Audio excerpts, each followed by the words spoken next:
నేను ఎన్ని సంవత్సరాల నుంచి నేను దేవుణ్ణి నమ్ముకున్నాను, నా జీవితంలో ఏం జరిగింది?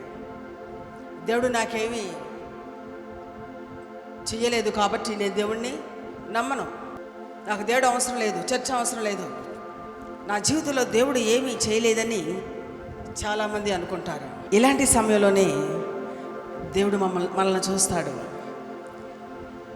సంతోషంగా ఉన్నప్పుడు, మంచి ఆశీర్వాదకరంగా ఉన్నప్పుడు బాగానే ఉన్నాడు కదా, ఏదో చిన్న కష్టము వస్తే నన్ను విడిచిపెట్టేస్తున్నాడు అని దేవుడు చూస్తాడు.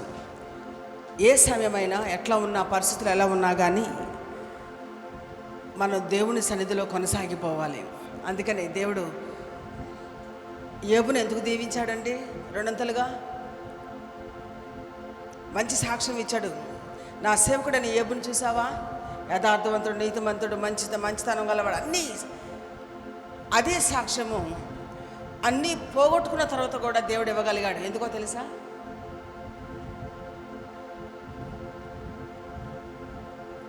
పరిస్థితులు బట్టి దేవుడిని నమ్మడము, విడిచిపెట్టడము కాదు. ఏ పరిస్థితి ఎలా ఉన్నా కానీ మనం దేవుని గట్టిగా పట్టుకోవాలి. హల్లెలూయా. ఆ విశ్వాసమే మన జీవితంలో దేవుని కార్యాలు చేయడానికి అవకాశం అనేది. అలాంటి పరిస్థితుల్లోనే దేవుడు మన జీవితంలో కార్యం చేయడానికి మనం అవకాశం ఇచ్చిన వారం అవుతాం. దేవుడు నాకేం చేశాడు, నాకు అవసరం లేదు దేవుడు అని ఈ దేవుని కాకుండా వేరే వాళ్ళని ఆశ్రయిస్తే సాతాను ఊరుకుంటాడండి. దొరికారా బిడ్డ, ఇన్నాళ్ళు నాకు దొరకలేదు, ఇప్పుడు దొరికావని చెప్పి వాడు ఏం చేస్తాడు? మరింత దాడి చేస్తాడు. మన విశ్వాస యాత్రలో పరిస్థితులు ఎలా ఉన్నా దేవుని మాత్రం విడిచిపెట్టకుండా ముందుకు సాగిపోవాలి. హల్లెలూయా. ఆ నమ్మకంగా సాగిపోయినప్పుడు దేవుడు ఆ నమ్మకత్వాన్ని చూసిన దేవుడు మన జీవితాల్లో గొప్ప కార్యాలు చేస్తాడు. హల్లెలూయా. మన విశ్వాస యాత్రలో మనం ఎప్పుడు కూడా ముందుకు సాగిపోవాలి. బాగున్నప్పుడు దేవుణ్ణి ఆశ్రయించడం, సంఘానికి రావడం, బాగోలేనప్పుడు దేవుణ్ణి విడిచిపెట్టడం.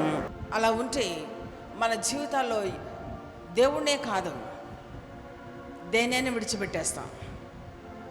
అవునా కదా? పరిస్థితులకు అనుకూలంగా మారిపోతే దేవుణ్ణే కాదు, దేనైనా విడిచిపెట్టేస్తాం. కాబట్టి మన స్థిరత్వం కలిగిన వారమై దేవునిలోనూ, జీవితంలోనూ, విశ్వాసంలోనూ ముందుకు సాగిపోవాలి. హల్లెలూయా, హల్లెలూయా, హల్లెలూయా.